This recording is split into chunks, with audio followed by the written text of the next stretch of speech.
hablaremos del padre Quevedo, que es extraordinario. Mira, él nace en Madrid en 1930 y fallece en 2019 en Belo Horizonte, Minas Gerais.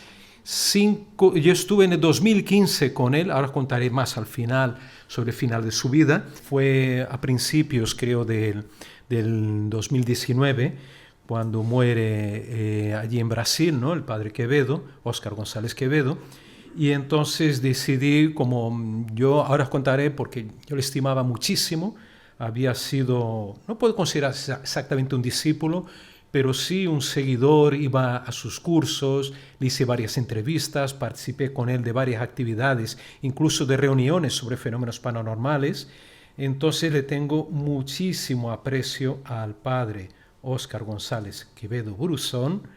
De hecho, mi primer artículo que publiqué en España fue en el año 93, fue en la revista Más Allá y fue justamente una entrevista al padre Quevedo. Por eso todavía le tengo más estima, ¿no?, al maestro Quevedo. Aquí estoy con él en el año posiblemente 89, sí, 88, 89, en la sede del CLAP. CLAP era Centro Latinoamericano de Parapsicología. Él lo creó en el año 64 allí en Brasil. Ahora hablaré un poquito de la trayectoria, cómo él llega a Brasil. Él lo crea en el 64, pero lo pone en marcha efectivamente en el año 70 y por lo menos hasta el 82 estuvo funcionando muy bien. El centro estaba a las afueras de São Paulo a principios, en la carretera Ñanguera, y ahí tenía como varios edificios donde se impartían cursos, donde desarrollaban investigaciones, donde tenía una biblioteca extraordinaria. Dicen que la mayor biblioteca de todos los tiempos de América Latina, de parapsicología y misterios en general, era la que tenía el padre Quevedo. Quedó una parte de ella, fue muy dilapidada, os contaré también por qué. Y él tenía un museo. Este museo que veis son de figuras de la santería brasileña, estamos hablando de candomblé, de la Umbanda. Umbanda es un sincretismo entre el espiritismo kardecista, entre el catolicismo y entre las religiones afro, ¿no?, afro-brasileñas. Y entonces la misión de él, y lo cuenta creo aquí también nuestro querido amigo Antonio Elegido Quevedo, su sobrino, que yo conocí de una forma casual, entre comillas, en Madrid, también poco tiempo después que llegué a Madrid, y que era el profe de cifras y letras, os acordaréis, ¿no?, de la coleta. Ese es Antonio, un tipo muy inteligente, muy buena gente, y Antonio trabajó con él en el CLAP en los años 70 en Brasil. Pues él combatía, como dice su sobrino, combatía todos estos grupos, digamos, estas religiones, porque lógicamente él era un hombre que estaba a servicio como guerrero jesuita del catolicismo. Y lógicamente Brasil es un país que tenía un gran contingente de seguidores tanto en el espiritismo, espiritismo había todo tipo de gentes, pero había mucha gente, y hay todavía, muy culta, eran médicos, ingenieros, que son kardecistas en Brasil, muy curioso.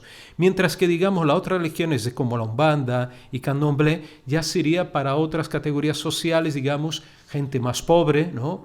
Ni siempre, yo no quiero generalizar, pero parecía por el origen mismo de los africanos, ¿no? Los esclavos, lógicamente, eran personas, ¿no?, y siguen siendo todavía, a lo mejor con menos pudientes, ¿no?, digamos. Entonces yo tengo anécdotas para contar esa amistad. Cuando fui a entrevistarle por primera vez, yo tenía una columna en Brasil llamada Vida Alternativa, en un periódico que era de gran tirada, de 500.000 de ejemplares, distribuido gratuitamente, gratis, todos los fines de semana en São Paulo, que era el City News, Jornal da Cidade. Y entonces a partir de ahí, muy buena amistad, incluso llegamos a ir a algún cementerio en São Paulo, no voy a decir cuál, y él ya tenía contactos con enterradores o con personas que cuidaban el cementerio, dábamos un dinerico, y allí podíamos entrar para recoger los trabajos. Los trabajos son como los llaman, los trabajos que hacían ciertas personas contra los muertos, ¿no? O sea, alguna persona que odiaba a aquel que había muerto y le llevaba allí una cabeza de cerdo, una gallina muerta, con velas, con el demonio, con lo que fuera, con alguna de esas estatuas demoníacas que vemos atrás. Y entonces nuestra tarea era recoger algunos de esos trabajos, ¿no? Y después clasificarlo, lo clasificaban y lo ponían ahí en el museo, ¿no? Anécdotas como de estas tenemos algunas y era muy entretenido.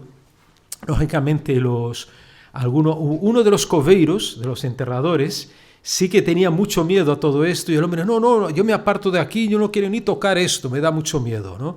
Y el padre, como decía en estas imágenes que le grabé, a él le escurría literalmente todo ese tipo de cosas, él no tenía miedo a esto y decía, no, todo eso son cosas de nuestra mente. Vamos aquí a otra diapositiva. Aquí estoy con el querido padre Quevedo y él enseñándome algunas cucharas. ¿Habéis visto, no? Bueno, esto me lo hacía él siempre, ¿eh? Siempre quería impresionarme, al final ya me acostumbré, ¿no? Se sentaba conmigo y se metía el cuchillo. Pablo, mira, voy a coger aquí en la cocina, pero no lo lava, no, lo limpia un poquito así el cuchillo. Limpiaba la camisa, ¿sabes? Y se lo metía en el ojo, ¿no? Ahora lo veremos también. Y me enseñaba muchos objetos doblados que él sabía. Él decía, mira Pablo, hay trucos. Él investigó, él estuvo con el Uri Geller en los años 70, así como vino aquí a España, también estuvo en Brasil, estuvo en todo el mundo, ¿no?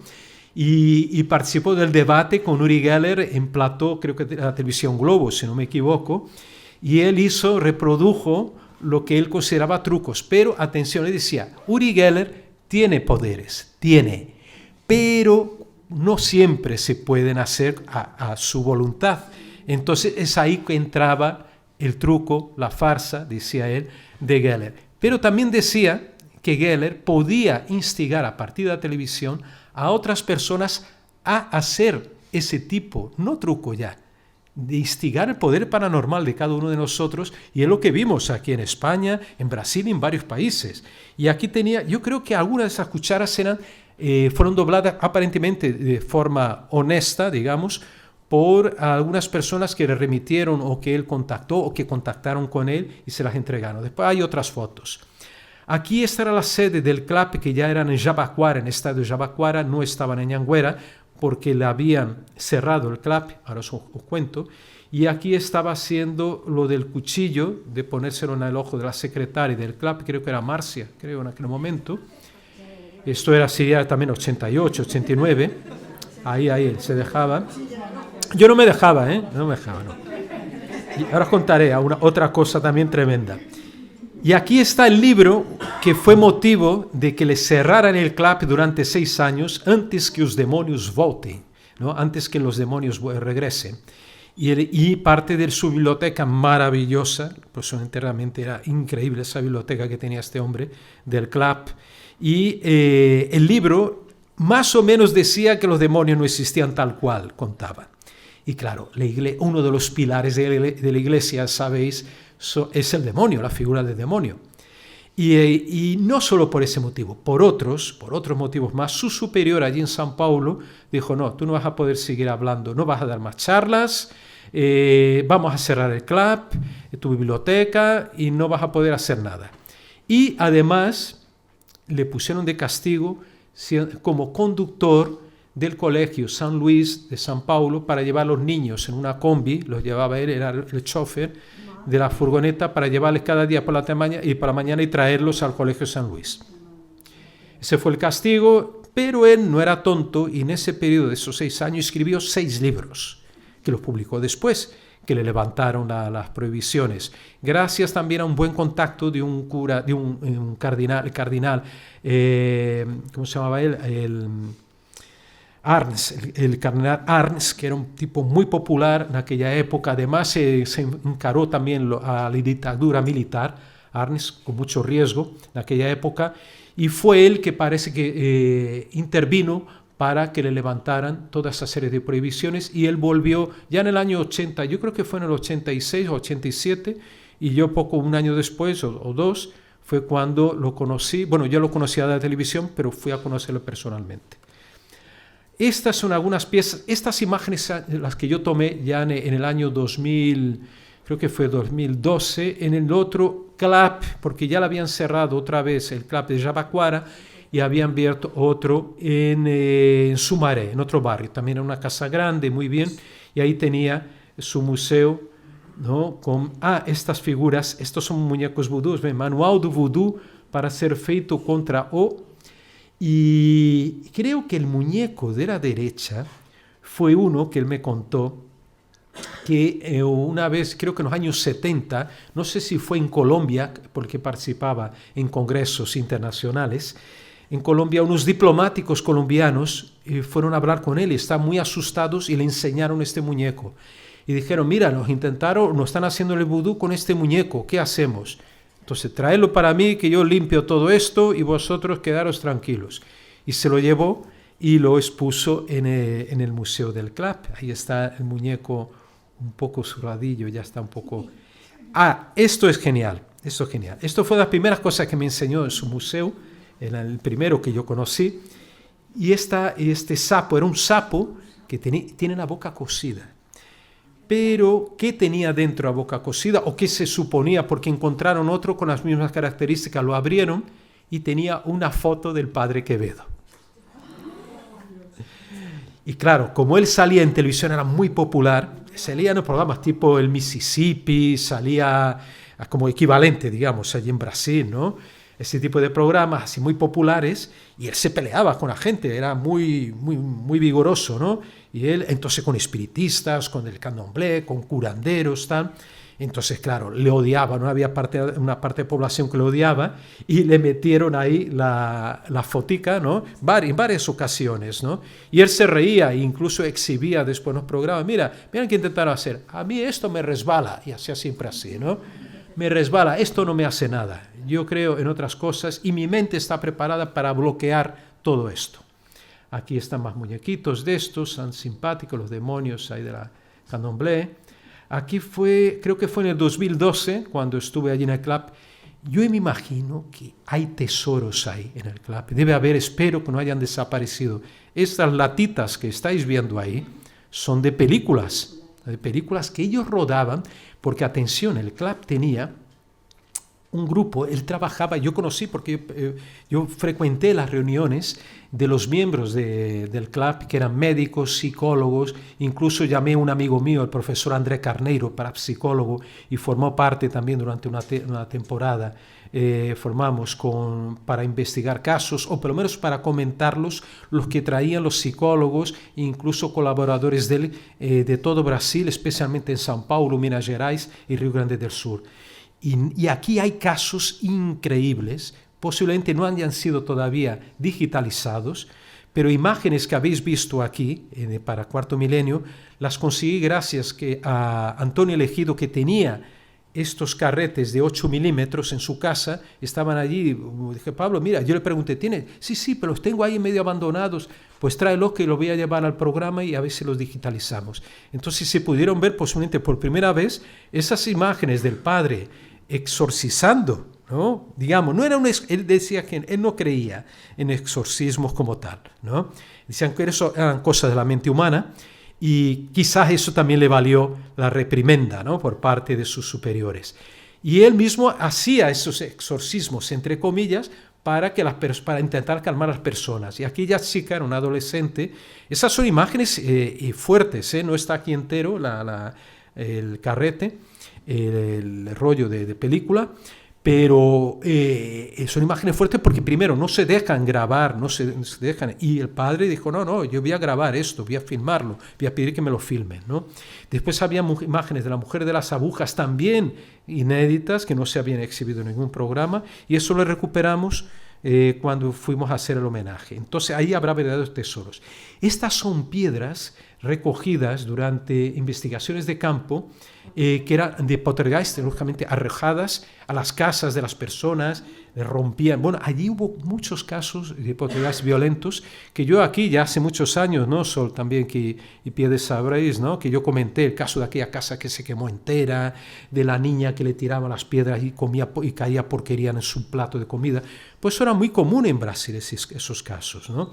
Después de aportes, un montón de casos de aportes también, porque vamos a ver, el padre combatía a los farsantes, o supuestamente también a las religiones, ¿no? Aunque en esas religiones podía haber casos, y él mismo lo consideraba, casos de fenómenos paranormales auténticos, que generalmente por los santeros, por los pais y mães de santo, que entraban en trance, y eso era cierto, y él mismo decía, no, podía ser realmente, y tenían poderes paranormales, pero él no le atribuía nada de eso a los orishás, a los dioses, ¿no?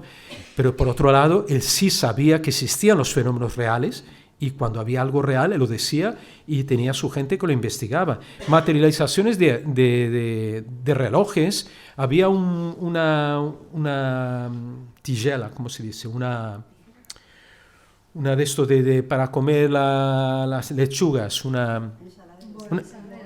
¿cómo? Unas ensaladeras de ese tipo de Pirex, ¿no? Que se desmaterializó y eso lo vieron 6 miembros del club, vieron cómo se desmaterializa, desaparece y aparece hecha añicos en el patio de una señora en el interior de una ciudad, en el interior de San Paulo. Entonces todo eso está documentado por ellos, hay legajos increíbles. Aquí está, mira, estos cubiertos fueron doblados por un niño, bueno, un adolescente de 15 años, en el año creo que fue, déjame ver si lo tengo aquí, creo que fue en el año 75 o 76, cuando Uri Geller estaba allí en Brasil, y él viendo la exhibición de Geller, él coge allí los cubiertos y empieza a doblarlos en su casa. Y entonces los padres de este chico lo envían al padre Quevedo, y él afirmaba que sí, que podía ser, ¿no? Que podía ser verdadero ese tipo de fenómenos. Pero él también podía hacerlo como trucos, doblar algunos cubiertos. Esto, Sol, Piedi, conoceréis perfectamente, ¿no? Ahora ya no se estila esto, yo no he visto nunca más. Y el padre tenía un montón de estas manos de cera, en este caso. ¿Cómo? Moldes de ectoplasma. Ahí está, moldes de ectoplasma, porque hacían lo siguiente antiguamente, y en Brasil se hacía mucho. Yo pagaría hoy para poder ver una sesión de esta también, ¿no? Me encantaría. Esto seguramente sería años 50, hasta los años 60 me consta que había. El medium se reunía, entraba en trance, evocaba el espíritu, el ectoplasma, y ¿qué hacían? Tenían unas tinajas con parafina medio derretida, y entonces el ectoplasma, el espíritu con sus brazos, metía los brazos dentro, o las manos, y después las sacaba. Pero claro, si tú sacas de la parafina las manos, aquello se deforma todo. Entonces ellos decían, es una prueba de cómo eran los brazos, o sea, el ectoplasma que se disolvía, pero dejaba la forma. Después eso se secaba y metían, cuando ya estaba rígida la parafina, volcaban cera líquida y rompían la parafina y sacaban el molde, que era este, que tiene montones ahí, tenía una cantidad inmensa. El padre creía en la existencia del ectoplasma. Dime eso. No, que el ectoplasma es una sustancia que se ha demostrado que emite el medium y que luego lo vuelve a reabsorber, y que está formado por células epiteliales, y que no es ningún espíritu. Exactamente, y entonces el padre no creía también esa cuestión de los espíritus, y él decía eso que estás contando, que era básicamente provocado materializaciones. Él creía mucho en los aportes, él hablaba mucho, me acuerdo que siempre, y ojo, y él tenía su propia teoría, él hablaba de fenómenos psi-gamma y los psi-kappa, ¿no? Los psi-gamma básicamente son aquellos de orden mental, que era la clarividencia, la precognición y la telepatía. Y después, por otro lado, estaban los psi-kappa, que eran los fenómenos que se hacían, digamos, de forma más material, que eran, por ejemplo, el ectoplasma, la pirogénesis, cuando se reflejaba de una forma a través de ondas electromagnéticas, de fenómenos también de fotogénesis, ¿no? De lumínicos. Había una lista, los aportes, por ejemplo, a materializaciones, ¿no? Desplazamiento, la telequinesis entraba dentro de esta categoría también psi-kappa. Era muy interesante, tenía un estudio bastante teórico. Mira, esto es muy bueno. Estos casos, es que no encontré los apuntes que yo tenía de estos casos, pero tanto esta Biblia, mira, estáis viendo que está partida por la mitad esta Biblia. Y esto es una agenda de esas antiguas, un directorio de teléfonos antiguos, ¿no? Y también había, no sé qué pasó en si estaba doblado, quemado por dentro, no me acuerdo. y era en ambientes en que había siempre un adolescente o una persona que era el paragnosta, el epicentro del fenómeno, y que provocaba eso, delante de los ojos de la familia, por ejemplo, esa Biblia se partía por la mitad, se doblaban hojas de libros, o se quemaban incluso, ¿no? Mira, aquí un ejemplo de pirogénesis, o sea, se quema este objeto, que ni sé de qué es esto, si es de cristal, parece de cristal, y estaba ahí, quedaba impregnada la marca de una mano, ¿no? Una mano pirograbada, digamos, ¿no? Y esto había, mira, aquí está el padre que lo tenía en el museo. Aquí están las caricaturas que hacía, ¿no? El padre que esa era una caricatura bien, digamos, más positiva en relación a él, ¿no? Como el combatiente que combatía a los demonios, combatía mira, aquí se ve el sapito delante con la boca ahí cosida, ¿no? Con la fauce cosida. Aquí está, mira, el Centro Latinoamericano de Parapsicología, que fue el último, yo creo que duró hasta 2015, que es cuando ya estaba un poco, un poquito antes, ella estaba un poco enfermo y le llevan a una residencia a Minas Gerais, a Belo Horizonte. Pues hablaremos de esto. Y ahí estaba en la última sede. Otra cosa que él solía hacer era este tipo de demostraciones, que era porque él combatió también mucho a los curanderos de este tipo, tipo el Zearigó, aunque yo no estuviera de acuerdo con él, pero bueno, y otros también, porque Zearigó era un caso muy especial, y tampoco le dejaron, ¿no?, investigar de cerca, ¿no?, a Zearigó, ya sabiendo quién era el padre Quevedo, y entonces él hacía demostraciones como esta, con esta chica, esta más antigua, la de la izquierda creo que fue en el año 71, esta debe haber sido en el 76 más o menos, de la derecha de la chica, y él hacía siempre lo mismo, mira, y también él combatía a los famosos curanderos filipinos, como el Tony Agpaoa, ¿no? Y que metían la mano, ¿no?, escarbaban, y básicamente él estaba haciendo demostraciones, primero aquí tipo Zearigó y la otra de meter las manos como los filipinos. Y él explicaba que sencillamente él tenía vísceras de animales escondidas, porque él era un gran prestidigitador también, el padre Quevedo, y también usaba anticoagulantes. Él tenía sangre, ¿no?, conservaba sangre, él metía el anticoagulante y después con bolsitas las rompía que tenía escondidas, las rompía y escurría esta sangre de animales generalmente en el cuerpo de las personas. Era bastante asquerosito, ¿no?, el tema, pero yo vi una demostración de él sobre esto. Yo no encontré la foto, creo que la tenía en blanco y negro, pero él las hizo una vez allí en la sede del club también. Mira, por ejemplo, esto de meter las manos, de hundirlas bien, podía hundirla, hasta me impresionaba por la forma como hacía con la mano, con el puño, de hincar en la barriga, parecía que la gente se quedaba sin barriga de tanto que hundía las manos. Y claro, después rompía la bolsa aquí de sangre, ¿no?, y salía, escurría, ¿no?, con el anticoagulante. Fíjate. Aquí estoy con él. Allí, esto ya en el club el que vimos, el último, en el Sumaré. Él era muy, muy devoto, le encantaba la Virgen de Guadalupe. Y además se interesó mucho por el tema de los ojos, ¿no?, que tenía las figuras que sean en los ojos, que no sé si os conté aquí algún día, no me acuerdo si un día hablé sobre Tosman, el profesor Tosman, que yo tuve la oportunidad allí en México de entrevistarlo, y él fue el descubridor, ¿no?, de las famosas imágenes estas de la pupila, ¿no?, de la Virgen de Guadalupe. Yo estuve 3 veces allí en el santuario, me encanta.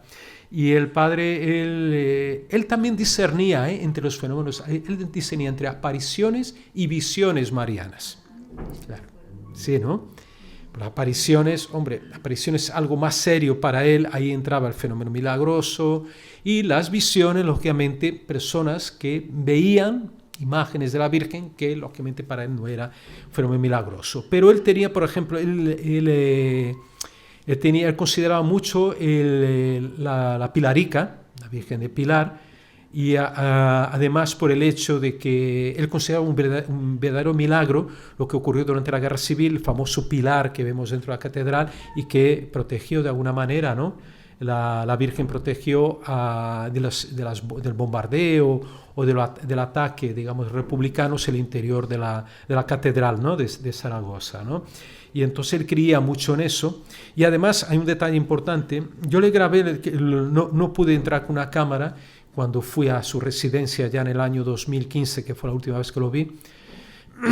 Él me contó la historia de su padre. Su padre había sido un diputado católico en las Cortes de Madrid en aquellos años 30 y fue una de las víctimas de Paracuellos. Su padre fue fusilado en Paracuellos, ¿no? Y entonces él, a raíz de eso, por su familia, tiene que huir a Gibraltar. ¿Y por qué allí, Gibraltar? Porque su madre, me parece que era inglesa o de origen inglés, parte de su familia, parte de madre, y entonces él tenía tíos viviendo en Gibraltar. Entonces él de niño se refugia con la madre y otros parientes allí, y es cuando conoce a dos tíos que son espiritistas. Y claro, le llevaban a las sesiones de espiritismo y también le daban libros para leer sobre espiritismo. Allan Kardec lo leyó cuando él tenía, creo, no sé si 10 años o algo así, muy jovencito, ¿no? Leyó las obras de Kardec, pero después su tío se convirtió al catolicismo y abandonó el espiritismo, ¿no? Y entonces él, a partir de ahí, después del final de la Guerra Civil, él viene a la península y entonces es cuando él estudia. Incluso él era un tipo muy culto, ¿eh?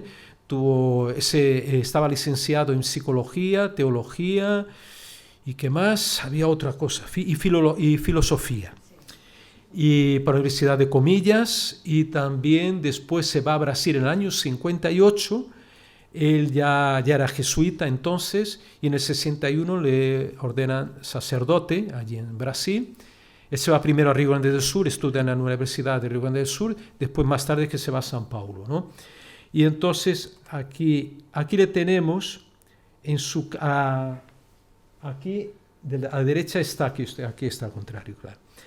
Él estaba en la sede del CLAP todavía, fue en el 2012 creo, y aquí estaba con un libro. Este libro, fíjate, él fue discípulo de Fernando María Palmés Vilella. ¿Sabes quién es? Es el autor de este libro que era Metapsíquica y Espiritismo. Es un clásico este libro, ¿eh? Es una pasada, ¿eh? Los primeros libros escritos aquí en España. Y ese hombre, ese padre, que era también jesuita, el padre Palmés Vilella, fue su profesor y creo que también inculcó, ¿no? Bastante gusto para psicología. Entonces se formó con gente de aquella época. Estamos hablando de un hombre que nació en 1870 y pico y murió en el 63, ¿no? Y aquí estoy con él aquella última visita en 2015.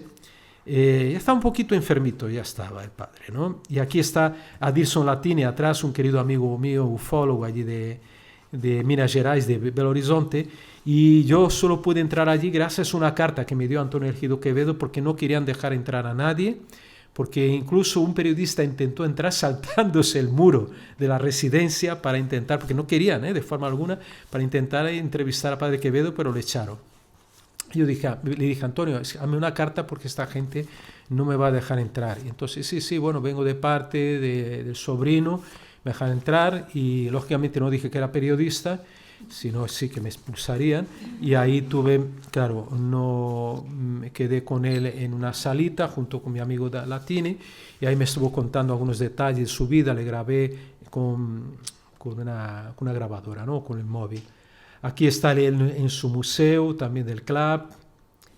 Amigos, hubo aquí una polémica tremenda en España porque él dijo que lo de Belmes eran sales de plata y que aquello era todo un truco orquestado para ganar dinero, ¿vale?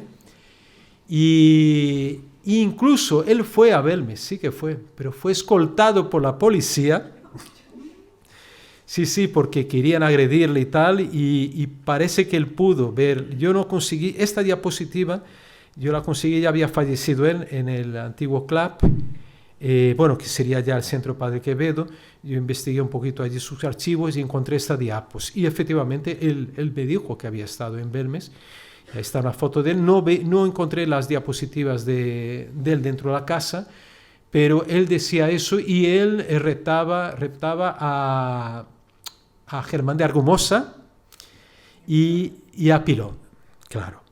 Entonces se montó una escandalera, no sé si fue él a un plató o algo de televisión aquí en España, pero sí que salió una prensa diciendo, Padre Quevedo reta a Germán de Argumosa, a Padre Pilón y no sé quién más, diciendo que todo es una farsa para ganar dinero, ¿no? Eso es lo que pensaba Quevedo, ¿no? De la historia esta de Belmez. Lo digo porque esta foto no, creo que nadie la tiene, por lo menos no, ni siquiera yo la he publicado, la tenía fotografiada en mis archivos, la encontré esos días. Entonces os cuento, ese es el caso de doña Lucrecia. Doña Lucrecia, una señora, se la notaba por la expresión, ¿no? Esa seriedad, ¿no? Muy extraña, ¿no? Tenía, me recuerda un poco María, ¿cómo se llama? De las caras de Belmez, la María... ¿Cómo? Gómez Cámara, exactamente, esa expresión que tenía, esa mirada siempre muy seria, ¿no? No sé, por algo me recuerda, ¿no? Doña Lucrecia. Y entonces, claro, estamos viendo un documento muy raro, estas imágenes, las radiografías de estas docenas, dijeron hasta más de 200 agujas se alojaron en el pecho, ¿no? de esta pobre señora. Y la historia, según me cuenta, aquí no traje el vídeo, pero tengo el vídeo largo, a ver si lo cuelgo en mi canal, tengo un canal que se llama en YouTube, Pablo Villarrubia Mauso, ya empezaré a colgar otras cosas ahora. Estaba publicando muchas cosas de ufología, porque claro, ahora con todas las movidas que hay de ufología, especialmente en Estados Unidos, ¿no? Porque claro, ellos quieren ser todavía el centro del planeta y todas las miradas tenemos que mirar todos allí, somos obligados, sea con Trump y con no Trump y con que sea. Entonces una pena porque también nos quita tiempo de poder mostrar ese tipo de cosas, ¿no? Que son incluso más interesantes que las bobadas, y digo así de claro, muchas bobadas que se cuentan allí en Estados Unidos, pero bueno, y se inventan. Pero en el caso de Quevedo, él contaba, me contaba en aquella entrevista que hice en 2007, que el tema de que él consideraba mejores casos de aporte auténtico, que aquellas agujas se materializaban, y la señora contaba lo siguiente, que ella un día se encontró en la puerta de su casa, es una ciudad, déjame ver dónde ella vivía, a ver qué lugar, el interior, un pueblo de interior, Lorena es un pueblo de interior de San Paulo, que ella se encontró una caja o varias cajitas con más de cientos, 200, 300 agujas, eso en la puerta de su casa.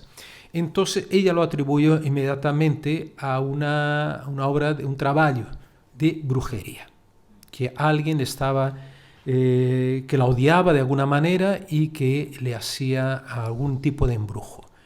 Y de hecho ella lo dejó en un lugar allí en un rincón de la casa o en el patio, no sé qué, y parece que al día siguiente o poco después empezaron a aparecerle, según ella, esas mismas agujas en su cuerpo. Parece que tenía un corresponsal que era aquel chico que aparecía al lado, ¿no? de doña Lucrecia, que investigó el caso, creo que generalmente eran psicólogos, pero había también otras personas, legos, casi todos, ¿no? Que investigaban.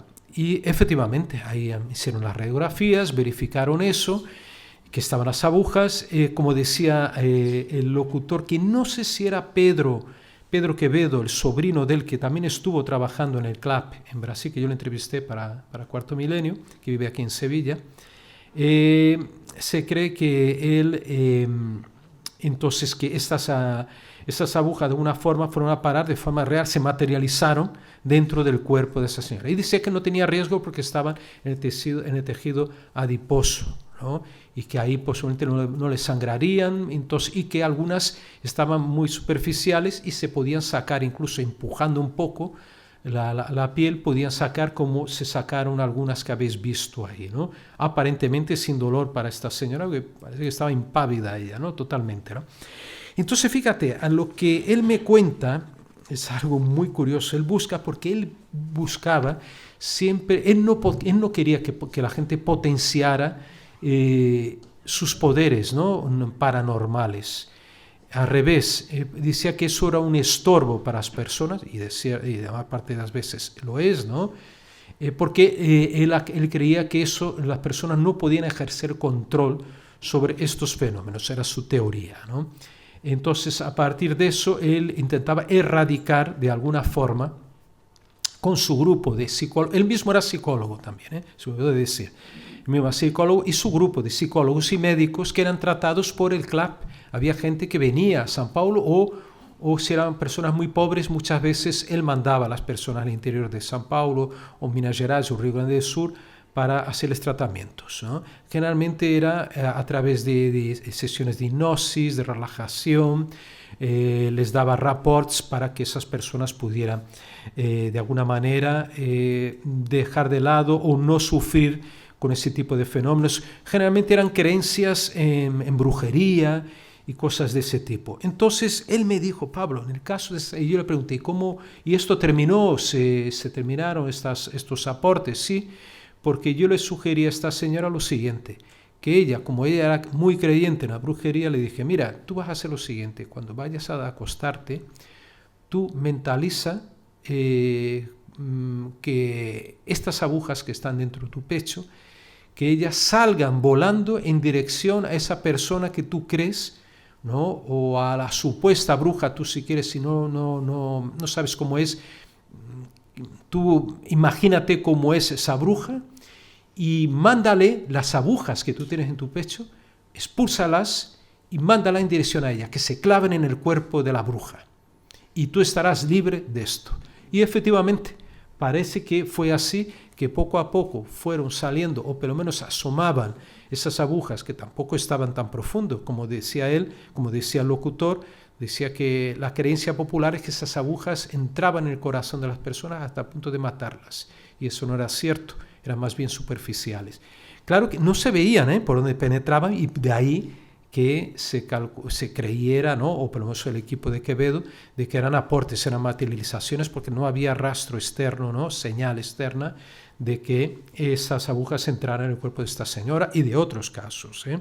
Entonces, fíjate, con este método tan ingenioso, porque era un hombre muy ingenioso, el padre Quevedo, muy inteligente, él incluso traducía varios idiomas, él sabía latín, griego, francés, un poco alemán, él leía, inglés y portugués, ¿no? Y él, por eso él podía leer tantos libros que tenía en su maravillosa biblioteca, que empezó a formar a partir de CLAP, que tenía un presupuesto generoso, y de alguna forma entonces esa biblioteca yo tuve la suerte de poder ir allí a consultar. ¿Cuántas veces no he ido allí? Y estaban compañeros de él, jesuitas, muy majos, incluso uno de ellos era español también, no me acuerdo. Había escrito un librito sobre los poderes del magnesio, o sea, el magnesio para la salud humana. Y desde entonces tomo magnesio. Y después, muchos años más tarde, empezaron a hablar, que hoy en día el magnesio es puro oro, ¿no? Para la salud, ¿no? Para una serie de procesos, digamos, metabólicos en nuestro cuerpo. Y ahí entonces yo iba y consultaba los libros. Y había un sector prohibido que eran los libros de magia, porque el padre era un mago.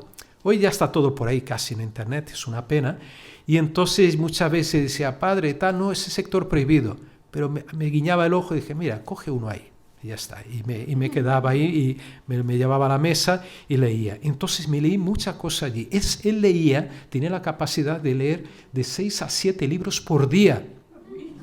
Increíble, increíble. Y lo certifico, porque yo iba allí muchas veces y ya él se había leído, tenía todo subrayado. Y no solo eso, preparaba fichas. Él tenía unos ficheros que él montaba, que era para escribir los libros. Algo maravilloso, que cuando le cierran el CLAP, él se queda abandonado, el lugar, asaltan, entran bandidos, pero por suerte no le interesaban muchos libros, solo algunos, a lo mejor que vieron de piel, muy antiguos, y desapareció el 30% de la biblioteca. Una pena. Y las fichas las tenían tiradas todo por el suelo. Cuando reabrieron, le mandó todo el equipo y él mismo fue recogiendo y solo terminaron de reorganizar las fichas, que estaban todas esparcidas, ya en el año 2012 o por ahí, imaginaros. Y entonces en la biblioteca, y aparte como él leía eso, él había hecho, desde niño le había enseñado, creo que su tío, lectura dinámica, lectura rápida, y por eso yo, ¿cómo? En diagonal, y había otras técnicas. Y él me dijo, Pablo, si quieres un consejo tú como periodista, haz un curso de lectura dinámica, como llaman en Brasil, que no te va a arrepentir. Las dos mejores cosas que hice en mi vida fue aprender a mecanografiar en máquina de escribir, aquellas antiguas, que hasta hoy me sirve, y hacer lectura dinámica de los libros. Y eso es maravilloso porque me ha permitido leer mucho, leer en diagonal, ¿no? Y poder rápidamente tener información a mano, ¿no? Y las fichas también, yo hago fichas, las meto dentro del libro a mano todavía, ¿no? No, creo que no. Yo no estaba aquí, yo no vivía en esa época de 1, 2, 3, lo vi mucho más tarde. Pero ha estado, sí.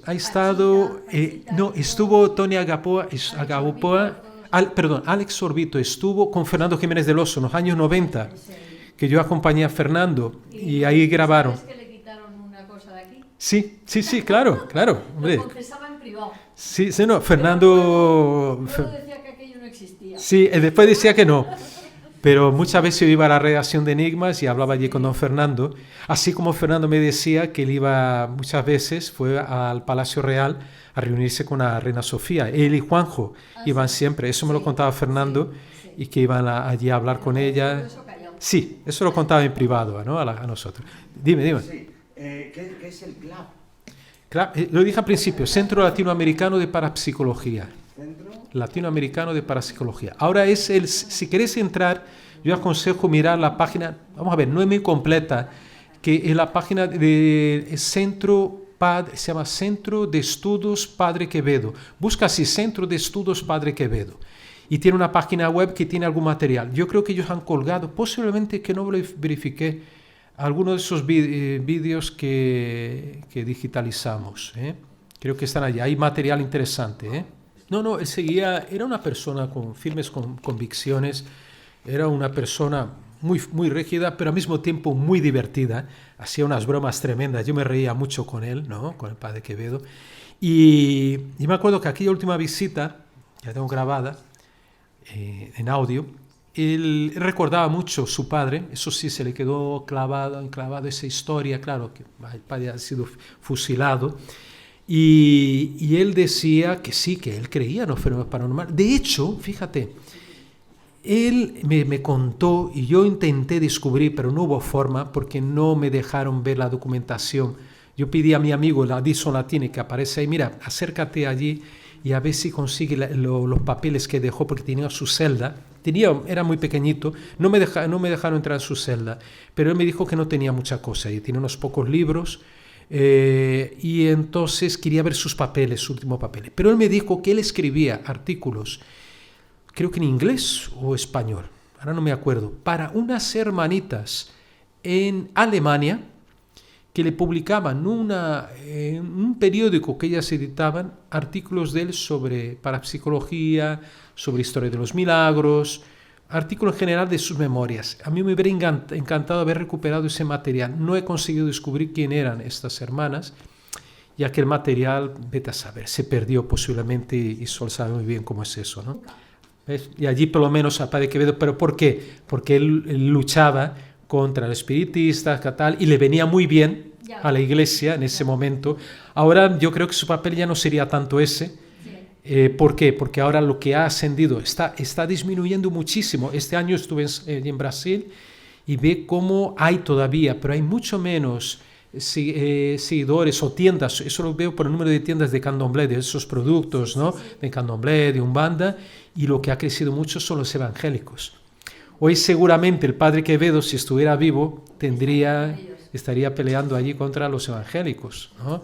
Porque realmente se han comido mucho terreno al catolicismo, ¿no? Tradicional. Claro, Chico Xavier, que combatió también el padre Quevedo. Chico Xavier, el gran medium, que vosotros seguro que lo conocéis, la película Nuestro Hogar, ¿no? Hogar, y él también combatió a Chico Xavier. Vamos a ver, Chico Xavier a medias, él lo combatió, claro, porque también había la parte buena de él, que él tranquilizaba a las personas, a los parientes de los muertos. Pero de todas formas, padre Quevedo decía, mira, aquí no hay nada que espíritu se encarne en una persona y que él escriba de puño, a lo mejor de Séneca, porque hay uno de los espíritus que encarnaba. Él no creía y también discutía mucho, y creo que hubo algún debate. Pues hubo algún debate, yo creo que hay un debate, sí, mítico, en televisión del padre Quevedo con Chico Xavier, que saltaron chispas ahí en ese momento, los años 70, creo que está en YouTube alguna cosa, si lo buscáis, Chico Xavier y Padre Quevedo. Sí, tengo ah, el libro.